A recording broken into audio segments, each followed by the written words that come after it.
അമ്മ കഥ പറയുന്നുണ്ടോ ഇല്ലേ? കഥയല്ല ഉണ്ണിയെ, മുത്തച്ഛന്മാരുടെ കാലത്ത് നടന്ന സത്യങ്ങളാ. രാമവർമ്മ തമ്പുരാനാണെന്ന് നാട് ഭരിച്ചിരുന്നതേ. വേഗം പറയൂ ആത്യമ്മേ. ആ ഓട്ടുമന്തിൽ ഇത്തിരി വെള്ളം എടുത്തുണ്ടോ? തൊണ്ട താഴ്ചിട്ട് വയ്യ. സംഭവങ്ങളൊക്കെ നടന്നത് ഒരുപാട് വർഷങ്ങൾക്ക് മുമ്പാ. അന്ന് ഈ ചെമ്പ്ര ഒരു പുണ്യഭൂമി ആയിരുന്നു കേട്ടോ.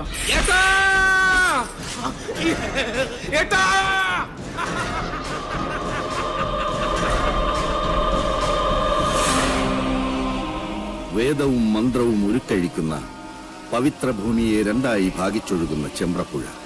പുഴയ്ക്കക്കരയും ഇക്കരയും രണ്ടില്ലങ്ങൾ. ഒന്ന് മണിയങ്കോട്ടില്ലവും മറ്റൊന്ന് നെല്ലൂർ മനയും. ശരിക്കു പറഞ്ഞാൽ അനേകം ശിഷ്യ പരമ്പരകളുള്ള രണ്ട് ഗുരുകുലങ്ങൾ. മണിയങ്കോട്ട് വലിയ നമ്പൂതിരിക്ക് മക്കൾ 6 5 ആണും 1 പെണ്ണും. പെൺകുട്ടിയുടെ പേര് സാവിത്രി. കണ്ടാലോ അപ്സര കന്യക. അച്ഛനെ പോലെ തന്നെ ജ്ഞാനിയായിരുന്നു സാവിത്രി. അഞ്ജനം കൊണ്ട് കണ്ണെഴുതി, കുങ്കുമം കൊണ്ട് പൊട്ടുകുത്തി, കസ്തൂരി കളഭങ്ങൾ ചാർത്തി പല്ലക്കിൽ എഴുന്നള്ളുന്ന മണിയങ്കോട്ട് സാവിത്രി വിദ്യാദേവിയുടെ മനുഷ്യാവതാരമെന്ന് ചെമ്പ്രക്കാരെല്ലാം ഒരുപോലെ വിശ്വസിച്ചു. ഒരു നവരാത്രി കാലം മഹാരാജാവ് ചെമ്പ്രയിലേക്ക് എഴുന്നള്ളി. ഗുരുകുല അന്തേവാസികൾക്കുള്ള വേദപരീക്ഷയുടെ കാലായിരുന്നു അത്. എന്നിട്ട് പോകുന്നുണ്ടോ നീ? പറയാത്തമ്മേ, എനിക്ക് കേൾക്കണം. 2 ഗുരുകുലവും അപ്പുറവും ഇപ്പുറവും നിന്ന് ചോദ്യങ്ങൾ, തർക്കങ്ങൾ, ബുദ്ധിയുടെ മാറ്റൊരയ്ക്കൽ. മണിയങ്കോട്ട് ഗുരുകുല ഒരടി മുന്നിൽ. ആരാ അവിടുത്തെ നായിക? സാവിത്രി. തവ മാതാ പതിവ്രത. നിന്റെ അമ്മ പതിവ്രതയാണോ? അല്ല. സാവിത്രി, മാതാവിനെയാണ് നീ അപമാനിച്ചത്. ഞാൻ പറഞ്ഞതാണ് സത്യം. ഏതൊരു ബ്രാഹ്മണ സ്ത്രീയും വേലി കഴിഞ്ഞാൽ 4-ാം ദിവസമാണ് തന്റെ പുരുഷനെ പ്രാപിക്കുന്നത്, അല്ലേ? അതെ, അതിനെന്താ? ആദ്യ ദിവസം അവളെ ചന്ദ്രന് സമർപ്പിക്കുന്നതായി സങ്കല്പിക്കുന്നു.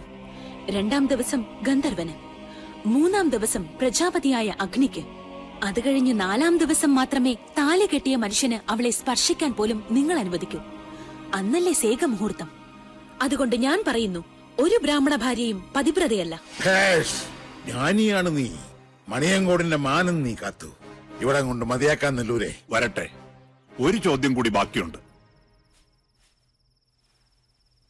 സാവിത്രിയെ പരാജയപ്പെടുത്തിയാൽ മണിയങ്കോട്ട് ഗുരുകുലം വീഴുന്ന് നെല്ലൂർ കാർന്നോര് നിരീക്ഷിച്ചു. പേരക്കുട്ടിയുടെ പ്രായമുള്ള ആ ജ്ഞാനദേവതയോട് കാർന്നോര് ചോദിക്കാൻ പാടില്ലാത്ത ഒരു ചോദ്യം അങ്ങോട്ട് ചോദിച്ചേ. പഞ്ചേന്ദ്രിയങ്ങളെ ത്രസിപ്പിക്കുന്ന രസങ്ങളിൽ ഏറ്റവും വലിയ രസം ഏത്? മണിയങ്കോട്ട് സാവിത്രി എന്തുത്തര പറഞ്ഞില്ലേ? ഉത്തരം കാർന്നോരുടെ മുമ്പിൽ ഓലയിൽ എഴുതി കാണിച്ചു സാവിത്രി. ആദ്യമേ സാവിത്രി എന്താ എഴുതിയത്?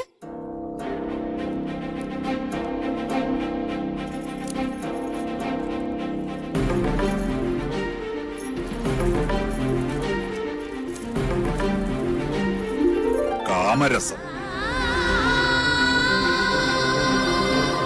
സ്വന്തം തലയിലെഴുത്ത സാവിത്രി തിരുത്തി എഴുതിയത്. പുരുഷനെ അറിയാത്ത കന്യക കാമരസം എന്നെഴുതിയാലുള്ള സ്ഥിതി എന്താ? കന്യകയായ നിനക്കെങ്ങനെ അതറിയാൻ കഴിഞ്ഞു എന്നായി നെല്ലൂർ കാരണവർ. എല്ലാറ്റിനും സാക്ഷിയായ നാടുവാഴി സാവിത്രിക്ക് ജാതിഭ്രഷ്ട് കൽപ്പിച്ചു. ഒടുക്കം സ്വന്തം അച്ഛന് മകളെ പടിയടച്ചു കൊണ്ടം വയ്ക്കേണ്ടി വന്നു. വ്യസനം സഹിക്കവയ്യാതെ സാവിത്രിയുടെ അമ്മ പുഴയിൽ ചാടി മരിച്ചു. നാട് മുഴുവൻ ഒരഭയത്തിനായി അലഞ്ഞു നടന്നു സാവിത്രി. ഒരു ദിവസം നെല്ലൂർ മനയുടെ പടിപ്പുര തുറന്ന് സാവിത്രി വന്നു. തനിക്ക് ഈ ഗതി വരുത്തിയ നെല്ലൂർക്കാരനവരെ മനം നൊന്ത് ശപിച്ച് സാവിത്രി മനയിലെ തുളസിത്തറയിൽ തലതല്ലി മരിച്ചു. നെല്ലൂരുകാര് കാരണം തന്റെ മോൾക്ക് വന്ന ദുർഗതിയോർത്ത് മണിയങ്കോട്ട് കാരണവർ തന്റെ സാത്വിക ഭാവം അങ്ങോട്ട് ഉപേക്ഷിച്ചു. തന്നെ കൈവിട്ട ദേവതകളെ അയാൾ വേണ്ടെന്ന് വെച്ചു. വടക്കിനിയിൽ ചാത്തന്മാരെ കുടിയിരുത്തി. അപ്പോഴേക്കും സാവിത്രി രക്ഷസായി മാറി നാട്ടിൽ ഉപദ്രവം കാട്ടിത്തുടങ്ങി. അഗ്നിക്ക് നെയ്യെന്നോണം സ്വന്തം പട്ടടയിൽ നിന്നും അച്ഛന്റെ പക നടപ്പാക്കാൻ മകൾ യക്ഷിയായി അങ്ങട് അവതരിച്ചു ചെമ്പ്രയിൽ.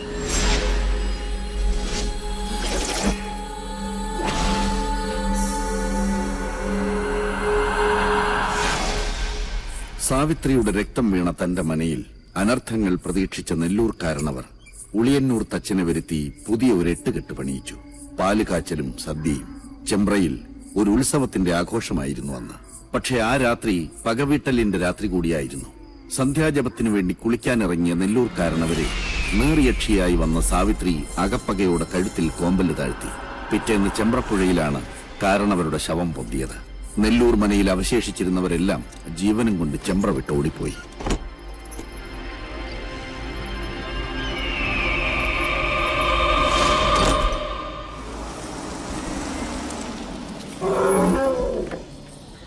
അറിഞ്ഞോ വിശേഷം? അവൻ തിരിച്ചു വരുന്നു. ആരാ കുട്ടിയെ? കുഞ്ഞുണ്ണി. കൊടുക്ക നെല്ലൂർ മന വാങ്ങാൻ തന്നെ അവൻ തീരുമാനിച്ചു. എന്തു വിലക്ക്? ചുളു വിലക്ക്. എന്താ നിനക്ക് വേണോ? അവനെ ഇപ്രാവശ്യം സാവിത്രി തന്നെ കൊന്നോളും. നമ്മളതിന് ബന്ധപ്പെടണ്ട. വേണ്ട. പക്ഷേ അവനെ സാഹുത്രിയുടെ വിട്ടുകൊടുക്കില്ല ഞാൻ. അവനെ എനിക്ക് തന്നെ വേണം. വാ, വന്ന് വണ്ടി കയറി. കുറച്ച് കാര്യങ്ങൾ തീരുമാനിക്കാനുണ്ട്.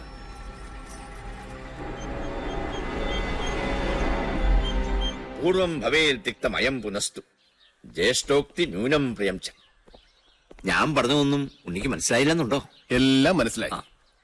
മച്ചിയുടെ മകൻ മരുഭൂമിയിലെ മൃഗതൃഷ്ണയിലെ ജലത്തിൽ നിന്നും പൂക്കൾ പറിച്ചു ചൂടി മുയലിന്റെ കൊമ്പിൽ പണിത വില്ലുമെടുത്ത് കടലിൽ നായാട്ടിനിറങ്ങി. എന്താ വാക്യത്തിൽ വ്യാകരണ പശുണ്ടോ? ഇല്ലല്ലോ. ഇല്ല. പക്ഷേ നോൺസെൻസ് ആണ്, മീനിങ്ലെസ്.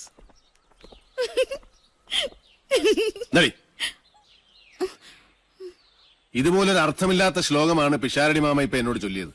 നെല്ലൂർ മന അരക്കില്ലവണത്രേ. സംശയം വേണ്ട, അത് സത്യാണ്. യക്ഷിക്കഥകൾ പറഞ്ഞ് നാട്ടുകാരെ നശിപ്പിച്ച ഒരുപാട് മനകൾ കുഞ്ഞുണ്ണി ചുളുവിൽ വാങ്ങിച്ചിട്ടുണ്ട്. അറിയാം. അവിടെയൊക്കെ സായിപ്പന്മാര് ഡോളറുകൾ തന്ന് നല്ല ലാവിഷായിട്ട് താമസിക്കുന്നുണ്ട്. അതുപോലല്ല ഇത്. ഉണ്ണി അവിടേക്ക് പോകരുത്, പ്രത്യേകിച്ച് പട്ടാഴിന്നൊരാൾ. എന്താ പട്ടാഴിന്നൊരാൾ പോയാല് നെല്ലൂർ മന പിടിച്ച് വീഴുമോ? ഇതിനു മുമ്പ് ആരെങ്കിലും പട്ടാഴിയിൽ നിന്ന് നെല്ലൂർ മനയ്ക്ക് പോയിട്ടുണ്ടോ? എന്നോടൊന്നും ചോദിക്കരുത്. ചോദിക്കും. വാസ്തുവാചാര്യൻ പട്ടാഴി ശങ്കരൻ നമ്പൂതിരിപ്പാട് എങ്ങനെയാ മരിച്ചത്? ഇനിയിപ്പോ ഉണ്ണി അതൊന്നും അറിയണ്ട. അറിയണം എനിക്ക്. രാവും പകലും എന്റെ അച്ഛന്റെ കൂടെ നിഴൽ പോലെ നടന്നത് നിങ്ങളാ. പറയിപ്പിക്കുന്ന നിങ്ങളെ കൊണ്ട് ഞാൻ. പിഷാരടി, നടന്നതെല്ലാം അവൻ അറിയട്ടെ. വാങ്ങാൻ പോണ മനയുടെ മേന്മയും ചെമ്പ്രയിൽ നടന്ന മനുഷ്യക്കുരുതികളും. ചെമ്പ്രയിൽ പണ്ട് സംഭവിച്ചതെല്ലാം ഒരു കഥ പോലെ ഓർത്തു നടന്നു ചെമ്പ്രക്കാർ. കാലവും തലമുറകളും മാറി വന്നു. വർഷങ്ങൾക്ക് മുമ്പ് ഒരു ദിവസം പട്ടാഴി ഇല്ലത്തിന്റെ പടിപ്പുരയിൽ വന്ന് ഒരാൾ രക്ഷിക്കണേ എന്ന് കരഞ്ഞപേക്ഷിച്ചു. തലയ്ക്ക് മീതെ നിൽക്കണ ശാപത്തിന്ന് ഒളിച്ചോടിയ നെല്ലൂർ മനയുടെ ജീവിച്ചിരുന്ന ഏക അവകാശിയായ നെല്ലൂർ ഹരിനാരായണനായിരുന്നു ആ നിർഭാഗ്യവാൻ. വാസ്തുവാചാര്യനായ പട്ടാഴി ശങ്കരൻ നമ്പൂതിരിപ്പാടിന്റെ പാദങ്ങളിൽ വീണ് തലതല്ലിക്കരഞ്ഞു. തിരുമേനി വന്ന് നെല്ലൂർ മന ശുദ്ധിയാക്കി തരണമെന്ന് അപേക്ഷിച്ചു. പട്ടാഴി ശങ്കരൻ നമ്പൂതിരിപ്പാടിനെ കൊണ്ട് മാത്രമേ സാവിത്രിയെ തളയ്ക്കാൻ പറ്റൂന്ന് നെല്ലൂർ ഹരിനാരായണൻ അറിയാമായിരുന്നു. സഹായം ചോദിച്ച് കാലിൽ വീണവരെ ആട്ടി ഓടിച്ചിട്ടില്ല പട്ടാഴിയിലാരും. പട്ടാഴി തിരുമേനി നെല്ലൂർ മനയിലേക്ക് വരാമെന്ന് വാക്കുകൊടുത്തു. അന്ന് പട്ടാഴിയിലുള്ളവരെല്ലാം തടഞ്ഞിട്ട് നിൽക്കാൻ കൂട്ടാക്കിയില്ല ശങ്കരൻ നമ്പൂതിരിപ്പാട്. പുറപ്പെട്ടു. അനിയനെയും സഹായി പിഷാരടിയെയും കൂട്ടി ആ ശാപഭൂമിയിലേക്ക്, നെല്ലൂർ മനയിലേക്ക്.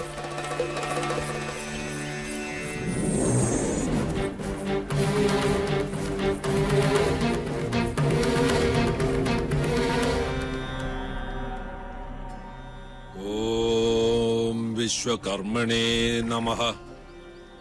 ഒരു ദിവസം, ഒരൊറ്റ ദിവസം തിരുമേനി ഇവിടെ താമസിച്ച് നെല്ലൂർ മന മനുഷ്യവാസ യോഗ്യമാണെന്ന് നാട്ടുകാർക്ക് കാണിച്ചു കൊടുത്താൽ എന്റെ എല്ലാ ദുരിതങ്ങളിൽ നിന്നും ഞാൻ രക്ഷപ്പെടും.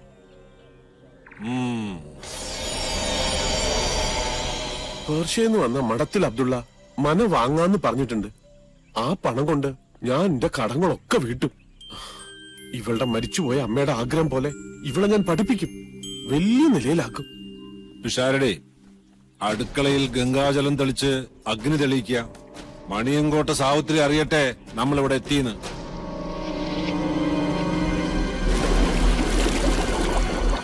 ജലയക്ഷിയുടെ ആവാസഭൂമി, പാതാളത്തിൽ നിന്നും പൊട്ടിപ്പുറപ്പെട്ട മഹാസിര. എവിടെയാ കുളം?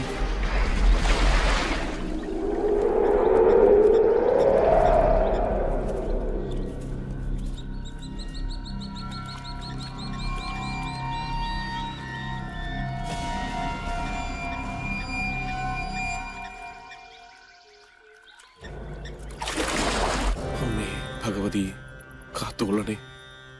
തീ കത്തിച്ചോളുക. അയ്യോ തിരുമേനി,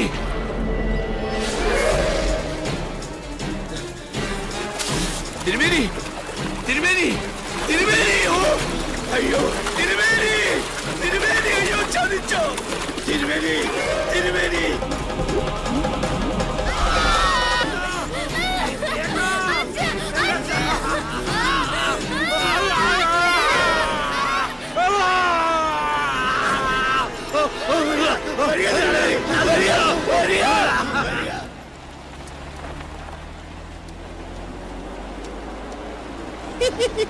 നിർത്ത ഒന്ന് ചവിട്ട. നമസ്കാരം. ഞാൻ നിരൂപിച്ചു സാറിന് മലയാളം വരില്ലാന്ന്. എനിക്ക് കാണണം എന്റെ അച്ഛനെ കൊന്ന നെല്ലൂർ മന.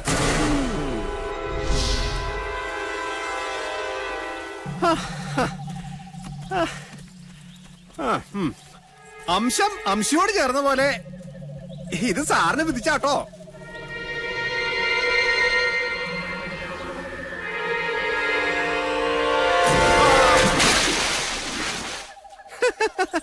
ഇത്തിരി അടിച്ചു തള്ളിയും അന്തിത്തിരിയും കൂടെ ആയാൽ ഇതിന് അമ്പലായി. അവകാശം കിട്ടിയോ? അയ്യോ, ഈ ലോകം മുഴുവൻ തിരക്കിട്ടോ കിട്ടണ്ടേ സാറേ? അതുകൊണ്ട് ഞാൻ അങ്ങനെ ഉണ്ടാക്കി ഒരു കള്ളത്താക്കോലേ. പിന്നെ അവകാശി അതിനങ്ങനെ ഒരാളുണ്ടായിട്ട് വേണ്ടേ? അങ്ങനെ ഒരാളുണ്ട്, ഞാൻ കണ്ടു.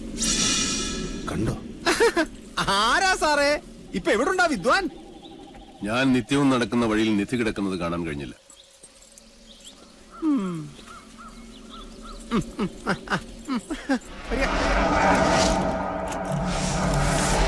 എവിടെയാ എന്റെ അച്ഛന്റെ ജീവനെടുത്ത ആ യക്ഷിക്കുളം? മണിയങ്കോട്ട് സാവിത്രിയുടെ നീരാട്ടുപുര. അത് സാവിത്രി? അതൊക്കെ ഓരോ പഴംപുരാണങ്ങളാണേ. ആളുകളെ പറ്റിക്കാൻ ഓരോ പൂച്ചകള്. സാറ് വരിക.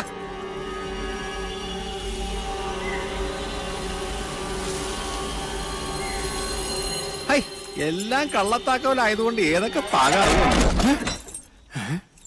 സാറേ, സാറ് പിന്നിലില്ലേ?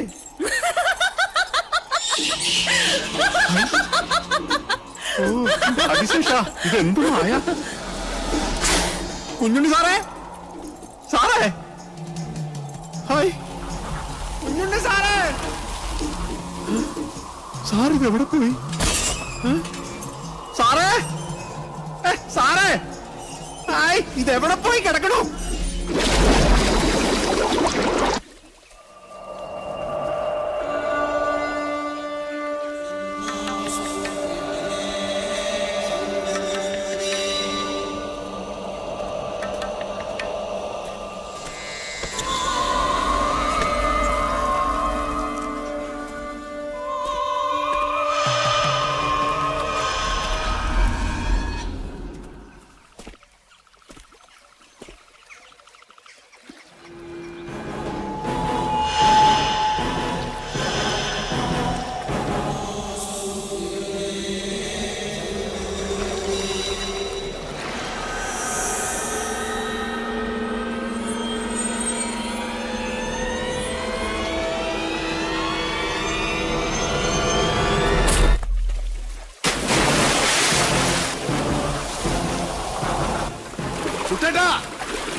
എന്താ?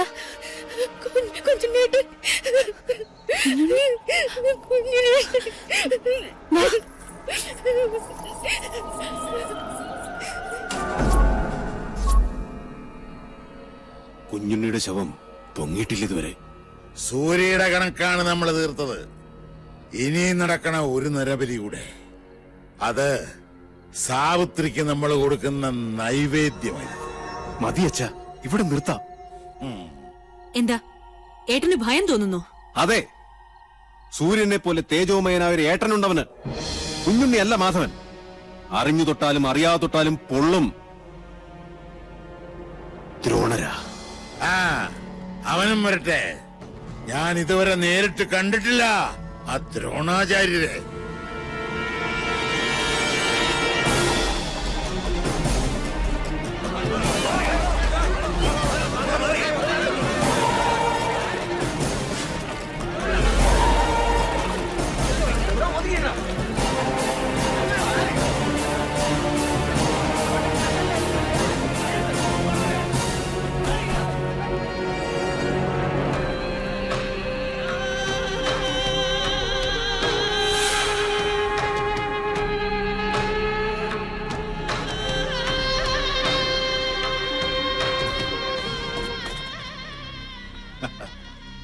കണ്ണു തുറന്ന് കാണു സാറേ. സാവിത്രിയെ വെല്ലുവിളിച്ച് നെല്ലൂർ മനയിലേക്ക് കാലെടുത്തു വെച്ച പട്ടാഴിയിലെ താന്തവന്നിക്ക് കിട്ടിയ ശിക്ഷ കണ്ടോ?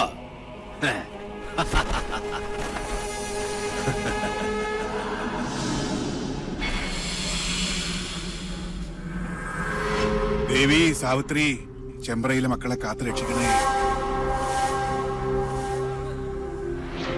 നാൾക്ക് നാൾ ശക്തിപ്പെട്ടു വരികയാണോ മണിയങ്കോട്ടെ സാവിത്രി? മണിയങ്കോട്ട ഉണ്ണികളോട് കളിച്ചാ കളിക്കുന്നവന്റെ ഗതി ഇതാ. ഒരെണ്ണപ്പാത്തിക്ക് പകരം ഒരു പട്ടട. ഇതോടെ പട്ടാഴിയുടെ നടക്കല്ല് പറയണം. എന്നാ ബോഡി പോസ്റ്റ്മോർട്ടത്തിന് എടുക്കട്ടെ. അല്ലെങ്കിലും ശവത്തെ എടുത്തോണ്ട് പോകാനേ പറ്റുള്ളൂ. സാറേ, ഞങ്ങൾ ഇത് ചുമന്ന് വണ്ടിയിലാക്കി തരാം.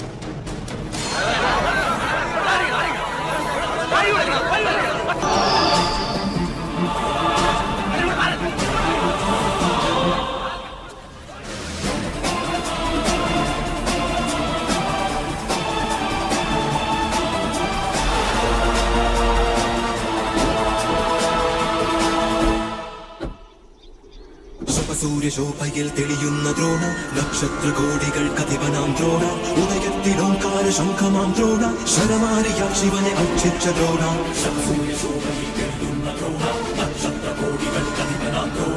മാധവൻ, പട്ടാഴി മാധവൻ.